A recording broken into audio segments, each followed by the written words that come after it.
নমস্কার বন্ধুরা, তোমাদের সবাইকে স্বাগত আমার আজকের নতুন ব্লগে।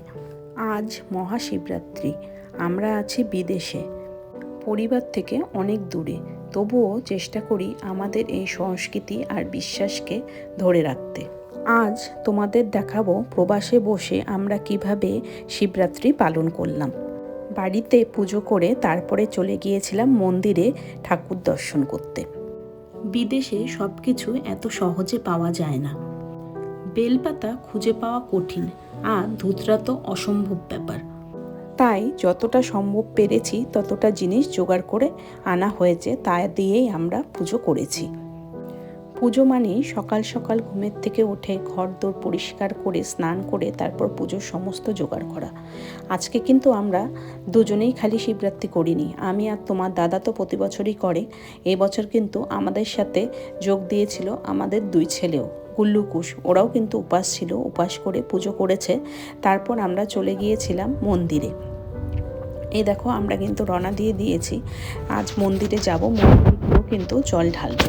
কারণ আমরা প্রতি বছর মন্দিরে যাই, আগের বছর তো করতে পারিনি, তো এবছর কুল্লুকুশ যেহেতু করেছে তাই ভাবলাম না মন্দিরে যাওয়াই যাক। তারপর রয়েছে আজ আমাবস্যা, তাই ভাবলাম তাহলে আমাবস্যার পুজোও কালীবাড়িতে হবে, তাই আমরা একসাথে অঞ্জলিও দিয়ে দিতে পারবো।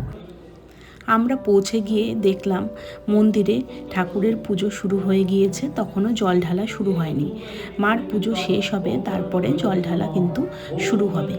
মন্দিরে ঢুকতেই যেন আলাদা একটা ভাইবস চলে আসলো, সুন্দর ধূপকাঠির গন্ধ আর ফুলের গন্ধে যেন একদম মনটা শান্তি হয়ে গেল। পুজো করতে করতে হঠাৎ মনে পড়ছিল দেশের কথা।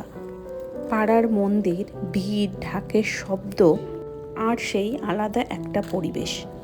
তবে প্রবাসে এই মন্দিরগুলো কিন্তু আমাদের এক আলাদাই মানসিক শক্তি দেয়। মন্দিরের ভেতরে শিবলিঙ্গ সুন্দর করে সাজানো, সবাই লাইনে দাঁড়িয়ে আস্তে আস্তে দর্শন করছে আর কিন্তু জল ঢালছে। আমাদেরও কিন্তু দর্শন করার সুযোগ হলো। সেই মুহূর্তে মনে হচ্ছিল দেশ থেকে 1000 মাইল দূরে থেকেও ভগবান শিব আমাদের খুব কাছেই আছেন। আমরা চেষ্টা করি আমাদের সন্তানদের শেখাতে আমাদের সংস্কৃতি, আমাদের পূজা, আমাদের বিশ্বাস।